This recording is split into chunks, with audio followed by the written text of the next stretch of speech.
David Brault, bonjour. Bonjour. Alors vous êtes directeur fondateur d'Objectif Cash et vous venez d'animer il y a quelques minutes un atelier de l'Institut Sage sur le BFR, la réduction du BFR, la réduction des charges.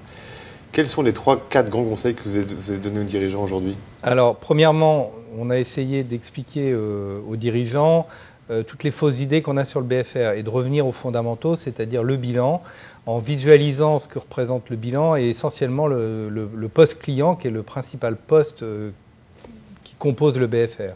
On a donné une petite méthodologie en disant l'ordre dans lequel on doit traiter les choses, d'abord le compte client, après les stocks et puis également la partie compte fournisseur. On a alerté les dirigeants sur les risques à vouloir tirer trop fort sur le compte fournisseur. Et puis aussi, on a fait un lien très fort, on a fait tout un jeu pédagogique sur le lien qui existe entre les marges et la trésorerie et comment on peut compenser un résultat qui est moins bon, et notamment en période de crise, quels sont les leviers qu'on peut trouver pour financer son exploitation. Comment on va financer son BFR? Il y a différents leviers possibles. On en a adressé certains dans l'atelier, notamment la facturage ou la relation avec son banquier, comment on doit avoir sa relation avec son banquier. Est-ce qu'on doit lui dire toute la vérité? Quelle vérité on peut lui dire? Et est-ce qu'on doit avoir peur de la facturage? Comment on adresse ces sujets?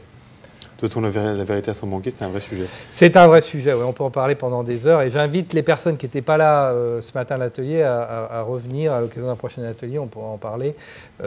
Parce qu'il n'y a pas de bonne et de mauvaise réponse, il y a des solutions qu'on calibre en fonction des situations. Alors est-ce qu'à 1 an et demi à peu près après le début de la crise, le BFR est toujours un gros mot? Non, il faut reconnaître que beaucoup d'entreprises ont énormément travaillé sur le BFR et avec des résultats significatifs. On a vu la publication des comptes, y compris les entreprises du CAC 40 qui ont réduit leur stock de 30% en 2009. Ce qu'il faut voir, c'est qu'aujourd'hui, cet effort sur le BFR qui a été fait par de grandes entreprises, des plus petites, n'est pas reproductif. C'est-à-dire qu'on ne peut pas faire tous les ans moins 30% sur ces stocks, sinon on meurt. Et qu'à un moment, il faut retravailler sur d'autres sujets, et notamment les marges.